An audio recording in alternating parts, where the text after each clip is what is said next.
It looks like technology straight out of a science fiction movie. Goggles that can restore partial eyesight. Legal blindness affects about 250 million people around the world. Many of them have little hope of ever seeing clearly again. Now, a Canadian electrical engineer with a passion for innovation and a deep love for his sister has become a true visionary.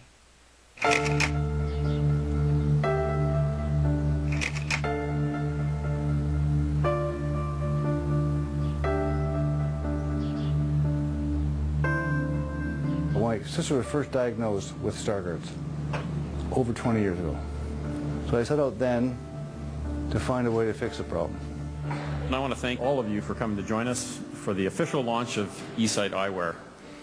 We're very excited to share with you how eSight is an amazing breakthrough technology that can quite literally overcome blindness.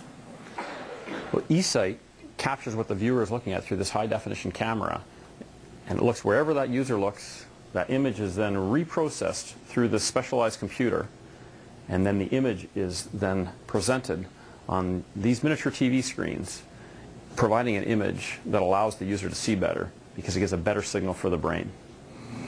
When it came to eSight, my sister's eye problem, I said, well, okay, hang on. Look in the toolkit like my grandfather said. I'm starting to whine now about this problem. Stop whining, solve the problem, fix it yourself. And it's your sister, so you have to fix it for them. I was 26 years old, and I went for a routine eye exam. And they basically said, after I'd gone through all the elimination of all the other possible things, and with the final diagnosis of Stargardt's, I was told, well, there you go live your life. Unfortunately, there's nothing that can be done for you. I remember walking outside the door of the clinic and saying, well, what do you mean? So it was very shocking, actually. At first, it was just shocking that there was nothing that could be done. You know, I didn't have any children at the time, so my career was my first reaction. And then lots of, you know, seeing my family members and my friends and, you know, having to be engaged in all the social activities that you would normally expect out of life. There was a million things I thought about, but those certainly were some of the big things that I thought about. The progression of the deterioration and the resulting total loss of my central vision was over a 5-year period, so it was considered to be quite rapid. Conrad came to me in 2007 to say, I'm going to fix this. And I believed him.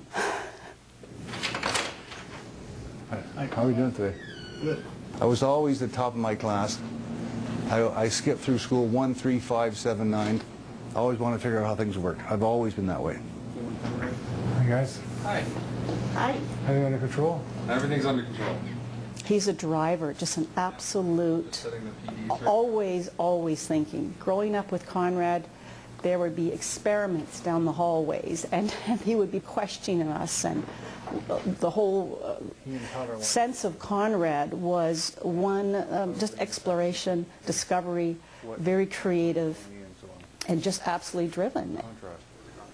The first device was this very large piece of equipment that actually got screwed onto the back of my head. It was very heavy, and you know, thank God I couldn't see to see what I must have looked like.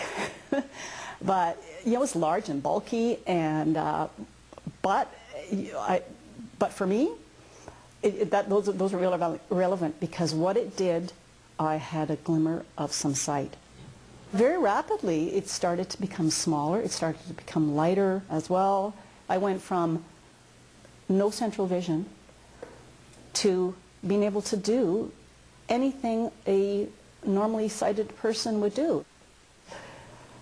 It was overwhelming, so much so that I actually had to pull myself back and not look at certain things. It was a huge overload, a lot of stimulus. It was exciting, really exciting. Overwhelming. When she first put them on, I saw her trying them in a familiar place, the cottage.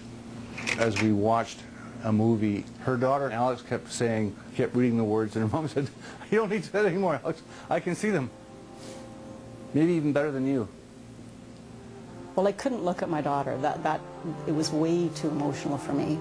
I had my daughter after I totally lost my vision. So it took me a long time. I started with some pictures, and then I decided, and actually not until recently, to really, really thoughtfully take a look at her. And it was really, well, it was actually sad at first. It was sad because I realized I had missed a lot of things that you get visually, and certainly with her dad, seeing his face, seeing my sister's face. It's right here in the living room. I put them on. I was able to see the face of my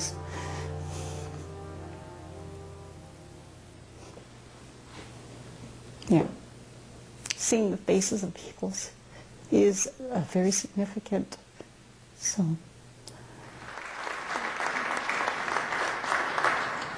Hello, my name is Emma Rose Gibson, and I'm so thankful for the eSight glasses.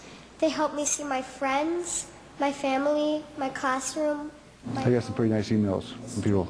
Hockey games. Thank you for changing my life. And just when I reached the depths of despair and was resigned to a new life now, got my white cane, and finally learned to accept my lot in life, someone knocks on my door and says, "Here's your sight back." Conrad started with wanting to do something for his sisters. He's created something that's going to help 246 million people with low vision around the world. You know, I've had the buzz of money, and that's one thing. That would be like a sugar high. So the stuff that's good for your heart and good for your soul, that's priceless. Wow, that's pretty cool. eSight eyewear was launched in Canada this past June. The device currently costs just under $10,000. You're back to work for